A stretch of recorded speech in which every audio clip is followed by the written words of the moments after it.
Hi, everybody. I just want to say how proud of I am of all of you and how impressed I am by the feedback I'm getting and that everybody is really behind their why. Which brings me to the question, do you know why are you losing weight? Is it just because you want to look better or want to feel better in your clothes, or is there a health reason behind it? You have to be very sure of your why you want to do that. Because if you're not sure about your why, you will not stick with it. And you will certainly not stick with it until the excitement of the challenge is gone. And a month is a long time. And you want to not do it for the months, you want to do it forever afterwards. And forever means that we're then not calling it off the wagon. You have a day where you can eat something, but then you have to, what you don't normally do, and then you have to cut back another day, right? So that would be reasonable behavior under maintenance. But we will talk towards the end a lot more about maintenance and how to be in there comfortable and not having the feeling that we're constantly restricted for the rest of our life. I find those diets generally don't work because who wants to be restricted? That's why I don't like the word diet in the first place, because diet really means, do I eat that? And you question that every single time. So we try to create here healthy habits which you can live with, which are normal and which we should be having for a healthy lifestyle, right? And everything else, what's happening around it, we manage as we go along. But I want to talk to you quickly about carbs. And carbs really have a little bit of a controversial, I have this on my computer, and I love writing pages for you guys. And they're a little bit controversial. So the paleos and the keto guys, the keto even worse, are totally against carbohydrates, and you shouldn't eat anything less than 30 grams a day. Now, to put that into perspective, 30 grams a day, that's like that's an apple, basically. That's then your carbohydrate intake. And apple is obviously a fruit, and therefore you have your fructose in it, so it's an easy accessible sugar. And but who wants to never ever in their life eat an apple again? So I done keto for about 5 years, and I done a lot of research about it, and then eventually it stopped working for me, because I also found I couldn't sustain it. Also, I wouldn't want to sustain it all the time like that. So I generally follow a paleo lifestyle now, and do include, and probably also a little bit more the AIP version, meaning the autoimmune version, so which has the tendency, or the what you call it, the thought process behind it, after some research, that with that type, you're cutting foods out of your system which are creating any form of inflammation. And since I have enough arthritis from constant overuse in my body, I really don't want to put any more into it.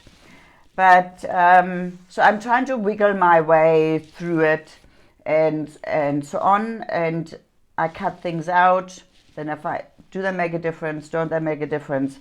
If they do make a difference, then I put them back in again. But there again, if you follow that approach, you're very welcome to speak to me, because you're certainly not can't cut out everything in one go and then put everything in one go back again. And so that's also not really the kind. So carbohydrates are sugars which get broken down into glucose. And the glucose we use for energy. And because if we're putting those carbohydrates into our body, we don't use the protein which to provide us with energy.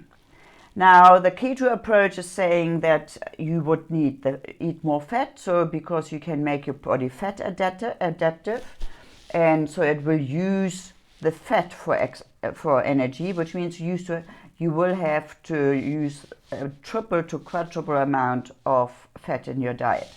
It did work very well for me for a diet. I even done a couple of very good races on it.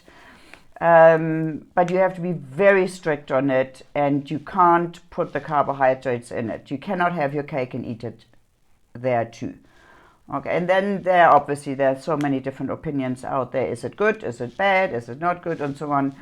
You have to make up your own opinion and make up your own research because my opinion is certainly not the opinion of a scientist. It's an opinion of somebody who used it for a couple of years, done it wrong also for a couple of years, because you still, and that's what a lot of people forget, that if you are on a keto diet or on a paleo diet or on any form of eating regime, it is always calories in against calories out. You cannot have any form of eating regime without that way of thinking. That's just how it works, right? And a lot of people forgot that when Tim Noakes came out, which actually Tim Noakes is not the founder of keto. And I really don't want to make this about keto. If you want to know more about it, I can write a book about it. But it was started off by Mr. Bunting, and already about 100 years ago. So there are a lot of good things in the thought process about it. And there's a lot of things which people find not sustainable and don't want to actually also eat that much animal fat, which is me, for example. I am not really crazy on animal fat at all.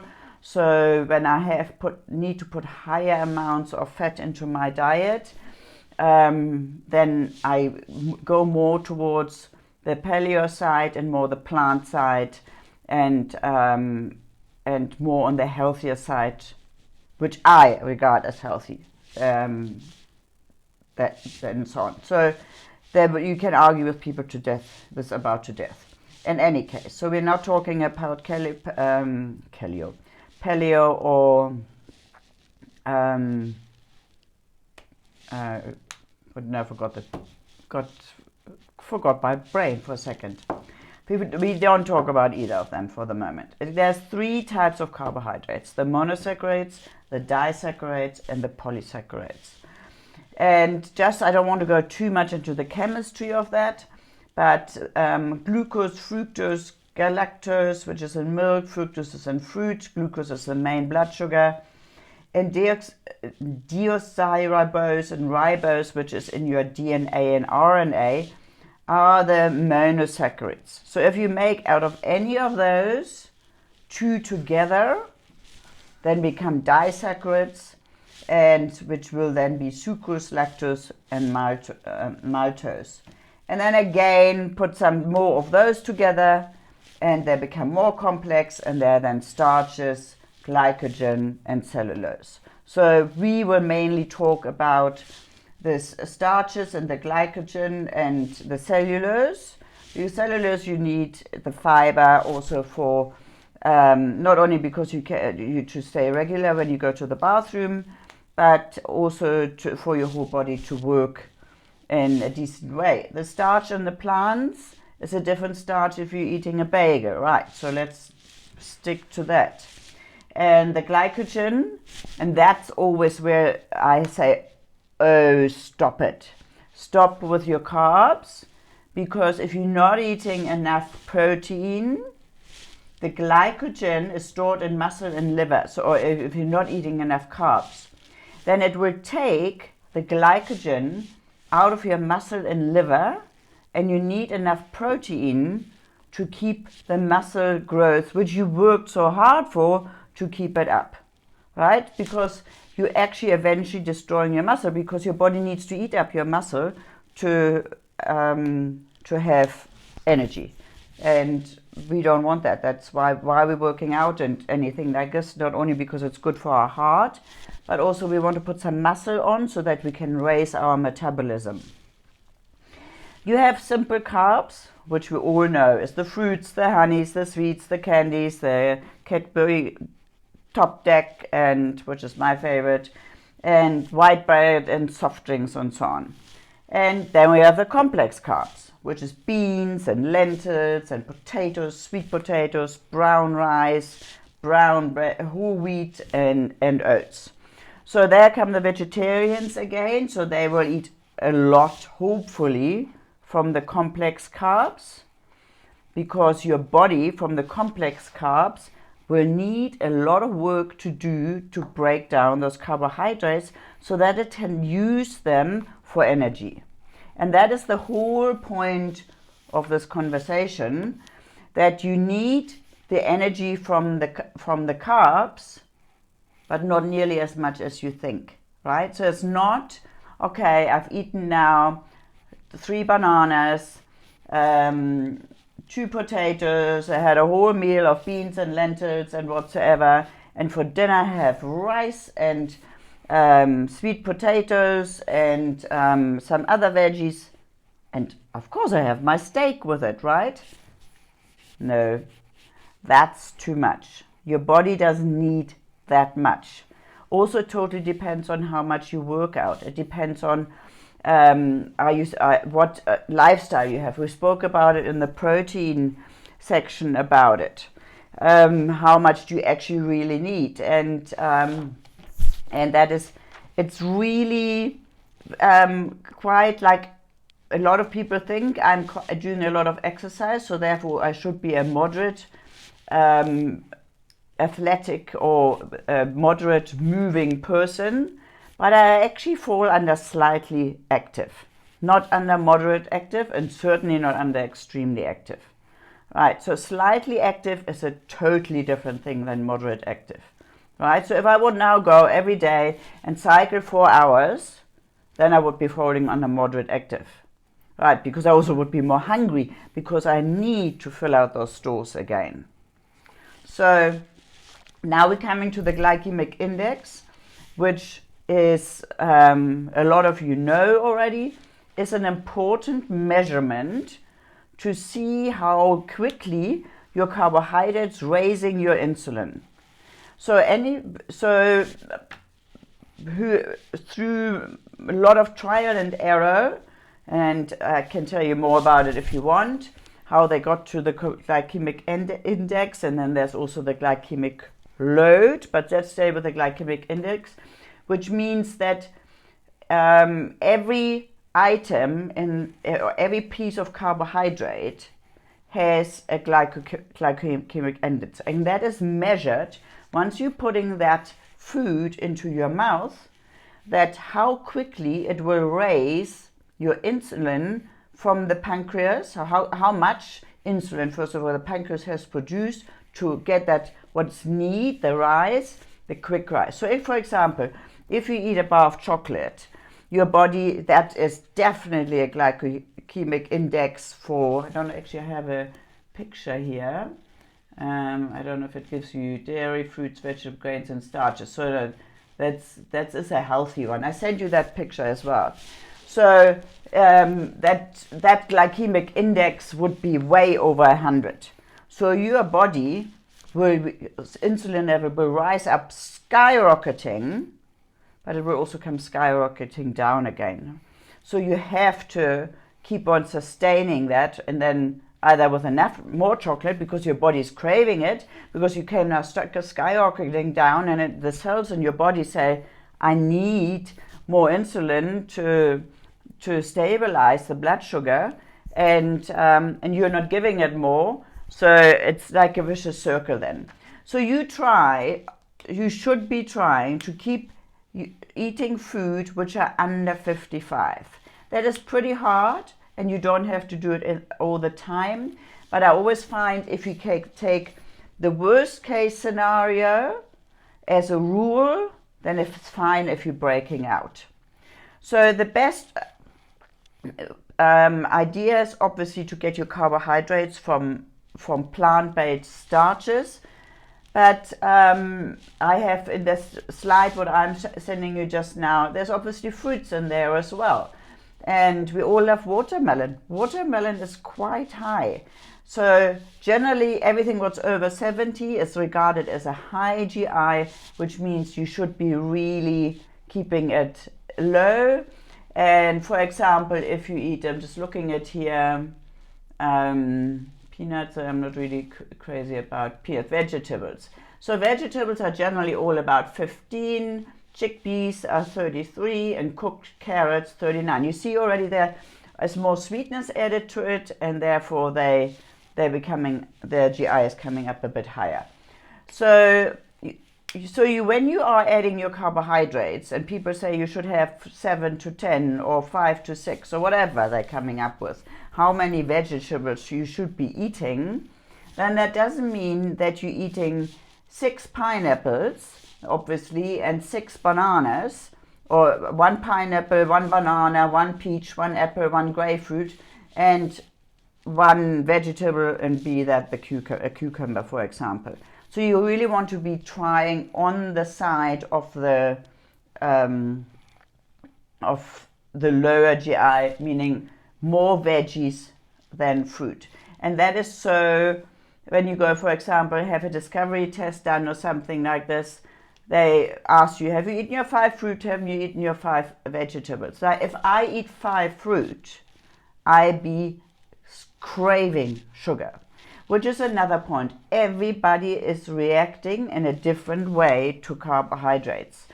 I react like a heroin addict to I react to sugar like a heroin addict to heroin. And it is actually put onto the same playing field from addiction point of view, that sugar has the same addictive behavior as heroin and any other heavy drugs. So just keep it in the back of your mind.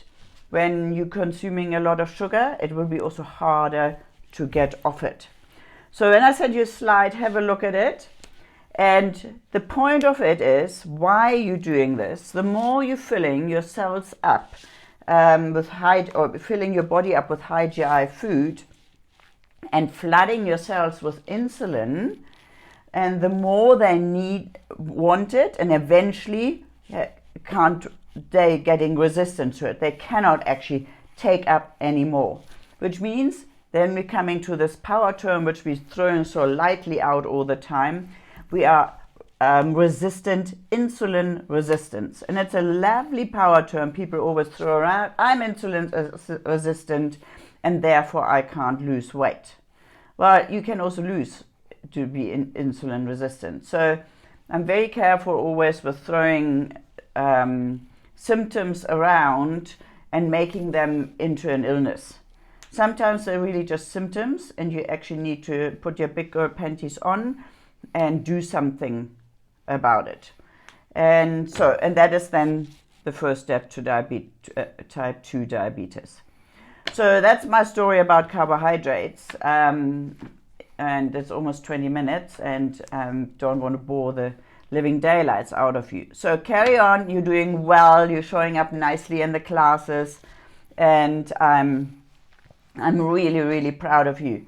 Tomorrow, so I'm trying to, if I have enough time tomorrow, I want to talk about fats, and also a little bit, but more on Friday or the weekend, over micronutrients, which we need, so that I aim for it that you, by the end of the challenge, have a little bit of a broader idea. You're definitely not going to be a nutritionist, and I'm studying it in the moment on various courses. So but I want you to give you a healthy view of things and make you aware what you're putting in your mouth, reading labels, and also what the labels mean.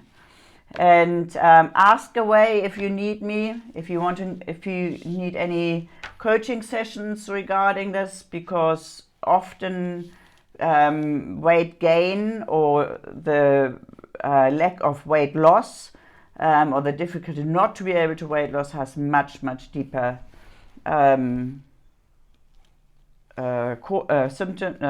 causes. So therefore I need to work a little bit on it. I'm here to help in any way you need me. Okay, have a fantastic rest of the day.